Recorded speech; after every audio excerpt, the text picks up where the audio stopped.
Dave Keating, we saw earlier these images going viral of the former, of the head of the Italian opposition, the far right's Matteo Salvini.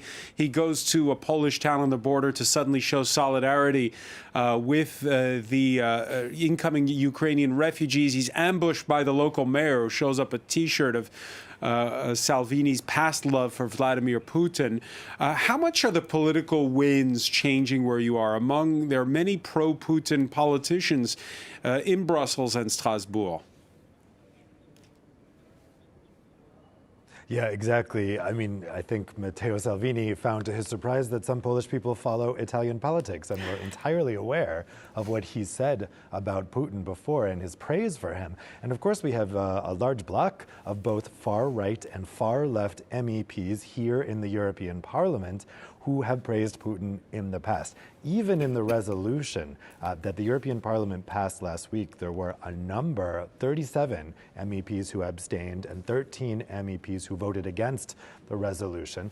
Most of them were from the far left, interestingly. So the far left group in here is kind of sticking more to its guns, I think, on more pacifist grounds.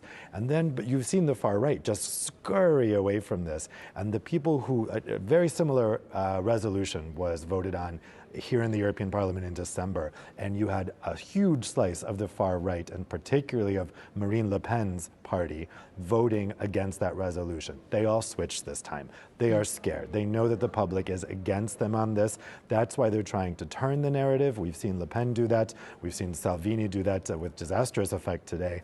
We've seen Eric Zemmour also in France, Mélenchon from the far left in France. But what's notable at this plenary session this week here in Strasbourg is they've gone very quiet, both the far left and the far right. And the leader of the far left group was asked about this morning during the press briefing, and she said, look, this group is complicated, and she didn't seem to be wanting to make any excuses for those who voted against that resolution last week. I think this is a very, very difficult issue for the extremes in politics right now. And what about the Hungarians? The prime minister there, Viktor Orban, is in a tight re-election race.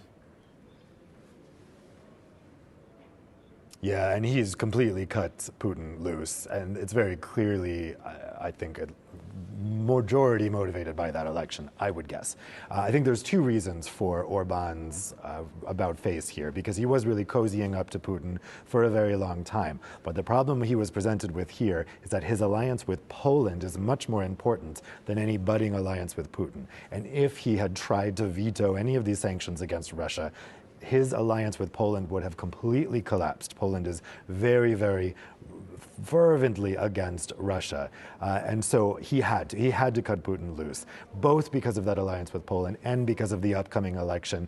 People in Hungary have long memories. They remember 1957 in Hungary. They remember the Soviet domination of communist Hungary. And it was probably always a bit ill-advised for him politically to become so tight with Putin. But of course, I think he felt invincible. Now he's feeling a little more vulnerable, clearly, and he's very much changed his tune. All right, during the Cold War, the Soviet Union traded little